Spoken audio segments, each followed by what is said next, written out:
साथियों, वित्तीय पूंजी यानी साम्राज्यवादी युग में वित्तीय पूंजी किसी क्षेत्र में घुसकर कैसे उसे अपने ऊपर निर्भर बना लेती है, उस पर प्रभुत्व कायम कर लेती है और फिर कब्जा करती है। इसका उदाहरण क्रमशः हरित क्रांति, दंगल प्रस्ताव, कॉन्ट्रैक्ट फार्मिंग है। आप पुरानी पीढ़ियों के लोगों से पता करें कि कृषि में हरित क्रांति या फिर सफ़ेद क्रांति लागू होने से पहले कृषि आत्मनिर्भर थी। गांव से ही कृषि संसाधन यानी बीज, कुआं, तालाब, नदी से सिंचाई, राख की कीटनाशक, हल बैल प्राप्त हो जाते थे। इन्हीं संसाधनों व वर्षा द्वारा कृषि उत्पादन होता था। उत्पादन कम था, अतः खाने पीने की समस्या थी। खेती पिछड़ी हुई थी लेकिन आत्मनिर्भर थी। अतः कृषि विकास हेतु साम्राज्यवादी सरकारें, उनके विश्व बैंक, भारतीय सरकार द्वारा हरित क्रांति और सफ़ेद क्रांति शुरू की गई। हरित क्रांति के तहत आधुनिक बीज, खाद, ट्यूबवेल, ट्रैक्टर, रासायनिक दवाएं से खेती की जाने लगी। यह सारे संसाधन गांव की जगह शहरी बाज़ारों में मिलते थे या मिलते हैं, और वह भी नगद। फलतः हरित क्रांति के नाम से आई आधुनिक बाज़ारों, उद्योगों व बैंकों पर निर्भर होती गई। उत्पादन तो बढ़ा लेकिन लाभ मिला किसी लागत के सामानों, उपभोक्ता सामान बनाने व बेचने वाले देसी विदेशी पूंजीपतियों को। किसान घाटे का शिकार होकर गरीबी, फटहाली झेलता टूटन का शिकार बनता गया। दरअसल यह हरित व सफ़ेद क्रांतियाँ किसानों को कृषि लागत, सामग्री की एवं उपभोक्ता सामानों की एवं कर्जों की मंडी अर्थात वित्तीय पूंजित हरित क्रांति से किसानों की समृद्धि के प्रचारों दावों के विपरीत किसानों को संकटग्रस्त होना ही था, और वही हुआ भी। उदाहरण, हरित क्रांति का लक्ष्य था शहरों में कार्यरत कारखाने के मजदूरों, कर्मचारियों व मध्यम वर्ग तबकों को सस्ता व भरपूर खाद्यान्न की आपूर्ति करना। इससे उद्योगपतियों, वित्तपतियों को सस्ते श्रम, फलतः ज़्यादा मुनाफे व सूद की प्राप्ति हो जानी थी। सो हुआ भी। इसी उद्देश्य हेतु साम्राज्यवादी देश अपने दलाल अरब देशों को खाद्यान्न पर फल, सब्जी, गोश्त, दूध आदि की ज़रूरतें औद्योगिक कच्चे मालों की आपूर्ति हेतु हरित क्रांति की योजना लागू की गई थी। किसान पुनः पुरानी खेती की ओर अब लौट नहीं सकते, क्योंकि पुराने बीज, खाद, हल बैल जैसे संसाधन कृषि से गायब हो चुके हैं। शुरू में कृषि विकास हेतु सस्ती लागत सामग्री, सिंचाई, सस्ते कर्ज, 40 से 50 वर्षों में साम्राज्यवाद ने कृषि को अपने ऊपर निर्भर बनाने का लक्ष्य पूरा कर चुका है। अतः कृषि एवं सिंचाई हेतु सहायताएं इत्यादि देना कम या बंद कर दिया है। अपने चारित्रिक गुणों के अनुसार साम्राज्यवादी जानते थे कि किसान नई खाद, बीज खरीदने के, इसके लिए कर्ज लेने और अपने उत्पादन बाज़ारों में खरीदने बेचने के आदी बन जाएंगे, तो किसानों को ज़्यादा सूद वाले कर्जे देकर और अत्यधिक लाभ देने वाले लागत उपभोक्ता माल बेचकर तथा कृषि उत्पाद को कम मूल्य पर खरीदकर पहले से उठाए गए घाटे को, यानी कम सूद वाले कर्ज, सस्ती कृषि लागत, उपभोक्ता सामान जैसे कई गुना लाभ पर सालों साल वसूल किया जा सकता है, और आज यही हो रहा है। कृपया ध्यान दें, हरित क्रांति से किसानों की महंगाई, बेकारी, गरीबी व टूटन इत्यादि समस्या बढ़ती गई है, लेकिन यह प्रचार करके दंगल प्रस्ताव लागू किया गया था कि किसान अब नई खेती से लाभ ले रहा है। अतः लागत समान, बीज, खाद, कीटनाशक आदि मुहैया कराने वाली साम्राज्यवादी कंपनियों को भी उस लाभ में हिस्सा अर्थात लाभांश चाहिए। दंगल प्रस्ताव के तहत बौद्धिक संपत्ति संबंधी व्यापार के अधिकार के नियम के तहत खादों, बीजों इत्यादियों को पेटेंट कानूनों के तहत लाकर उसे महंगा बेचकर भारी लाभ कमाया जाने लगा। इसके लिए पाठक कृपया GD सिंह की द्वारा लिखित डंकल प्रस्ताव नामक बुक पढ़ सकते हैं। हरित क्रांति द्वारा भारतीय कृषि का व राष्ट्रीय अंतर्राष्ट्रीयकरण जो हुआ था उसे ही सुनिश्चित नियमबद्ध करने के लिए डंकल प्रस्ताव लाया गया था। फलतः टूटते किसानों पर डंकल प्रस्ताव यानी नई आर्थिक नीति लागू करने के बाद सरकारी गोदामों, ब्लॉकों, सोसाइटियों से सस्ती व उत्तम किस्म के बीजों, रासायनिक दवाओं की आपूर्ति, सरकारी सिंचाई उत्तरोत्तर कम कर दी गई। बाजार से महंगे खाद बीज आदि खरीदना व निजी सिंचाई प्रबंध करना किसानों की जिम्मे आ गई है।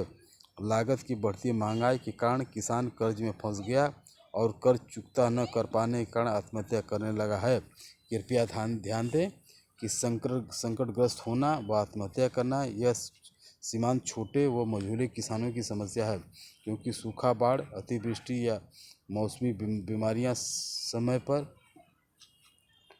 सिंचाई न हो पाने तथा खाद बीज दवाएं नकली होने से उत्पादन कम होने की या उत्पादन का उन्हें उचित नहीं मिल पाने की समस्या नहीं इन्हीं की है। इन्हें समर्थन मूल्य व अन्य सरकारी समाधान भी नहीं मिल पाता, लेकिन बड़ी खेतियों के चंद धनी किसान लाभ प्राप्त कर लेता है। अतः वह जैसे पंजाब के आधुनिक बड़े किसान जमींदार हिंसक व विरोधी होने के बावजूद भी कृषि के अंतर्राष्ट्रीयकरण वाले डंकल प्रस्ताव के समर्थन में आ गया था। कुल मतलब यह कि डंकल प्रस्ताव के बाद किसानों की सब्सिडी रियायतें साम्राज्यवादियों के निर्देशानुसार काटी जाने लगी। अतः पहले की तरह किसानों को न तो सस्ता साधन मिलते हैं, न ही ज़्यादा सब्सिडी और न ही कर्जे, अन्य बकाया की भी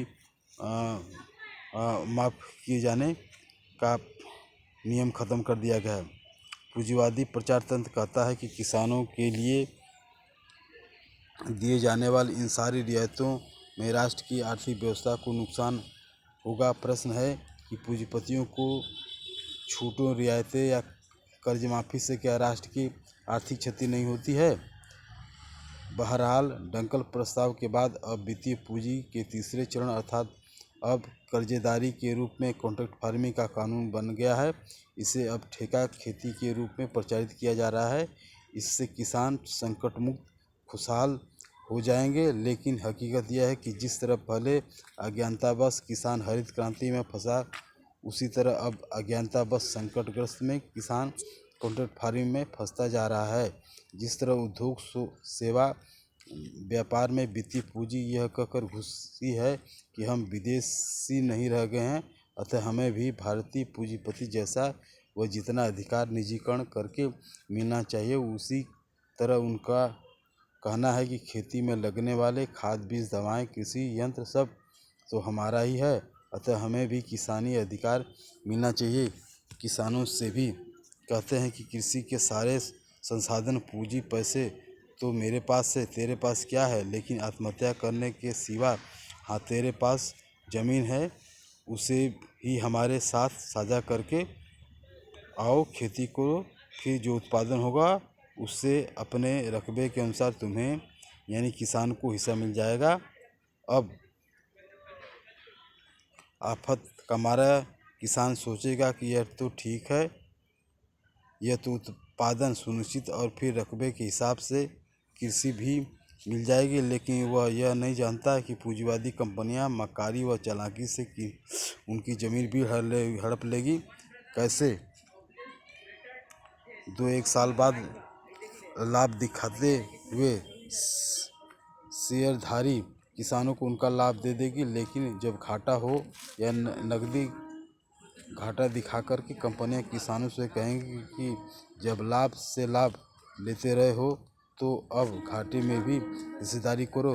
क्या यह किसान यह बोझ उठा पाएगा? नहीं, फिर उसकी ज़मीन हमेशा के लिए छीन जाएगी। इसमें खास बात यह है कि साम्राज्यवादी कंपनी व पूंजीवादी कंपनी खेती के साथ साथ खेत पर भी मुफ्त में कब्जा जमा लेगी। यह है वित्तीय पूंजी का चरित्र। हरित क्रांति के तहत कृषि संसाधन लेकर खेती में घुसना, फिर डंकल प्रस्ताव व हरित क्रांति के तहत किसानों के द्वारा अपनी ही ज़मीन पर कठोर श्रम करके कंपनियों को लाभ सूद देना, इससे किसानों का टूटन व आत्महत्या बढ़ती रही है। खेती पर पूरी तरह काबिज व एकाधिकार करने के बाद अब खेती पर भी कब्जा करने हेतु कॉन्ट्रैक्ट फार्मिंग है। मतलब यह है कि वित्तीय पूंजी कृषि को भी अपने अधीन कर लेती है। वह न तो किसान की विकास करती है, न ही उसे स्वतंत्रता देती है। प्रश्न है, किसान क्या करें? बहुत सारे वामपंथी दल व एनजीओ किसानों की भलाई के लिए कर्ज माफ़ी और कृषि उत्पादों समर्थन मूल्य बढ़ाने की मांग करते हैं। यह किसानवादी नहीं, पूंजीवादी मांगे हैं। लेकिन कृषि लागत सामग्री, उपभोक्ता सामग्री तथा शिक्षा चिकित्सा को सस्ता करने की मांगें पूंजीवादी होते हुए भी पूंजीवादी साम्राज्यवादी विरोधी ये मांगे हैं, क्योंकि इन मांगों की पूर्ति हेतु किसानों को नई आर्थिक नीति डंकल प्रस्ताव का विरोध करना होगा। हालांकि पुराने आर्थिक नीतियां भी पूंजीवादी थी, उनसे भी निकलकर नई आर्थिक नीति फिर भी सरकारीकरण की पुरानी नीतियों की बहाली की मांग करते हुए पूरी सूची पूंजीवादी व्यवस्था का ही विरोध करना होगा। अतः इसके लिए, जैसा कि लेनिनवाद कहता है, किसानों को मजदूरों के नेतृत्व में उनके साथ मिलकर नई जनवादी या समाजवादी क्रांति करके नई व्यवस्था लानी होगी। तभी किसान सही मेहनत कष्ट की मुक्ति होगी। लेकिन जब तक जाति धर्म की पूंजीवादी राजनीति से व उसकी उपभोक्ता संस्कृति से लड़ते हुए किसान मजदूर एकजुट नहीं होंगे, एकजुट होकर वह संघर्ष नहीं करेंगे, तब तक उनकी समस्याओं का हल व उनकी मुक्ति संभव नहीं है। इसके लिए मजदूरों किसानों को अपनी मुक्ति के सिद्धांत मार्क्सवाद लेनिनवाद को अपनाना होगा। साथ ही इन सिद्धांतों में पूंजीवाद साम्राज्यवाद द्वारा किए गए सुधार संशोधन का भी विरोध करना होगा। अर्थात मुक्ति हेतु पूंजीवाद साम्राज्यवाद से क्रांतिकारी वर्ग संघर्ष एक तरफ और दूसरी तरफ भीतरघाती सुधारवादियों संशोधनवादियों से संघर्ष करना अनिवार्य है। साथियों, यह लिखा हुआ है बलिया के जनार्दन सिंह, पूंजीवाद साम्राज्यवाद से जुड़े हुए।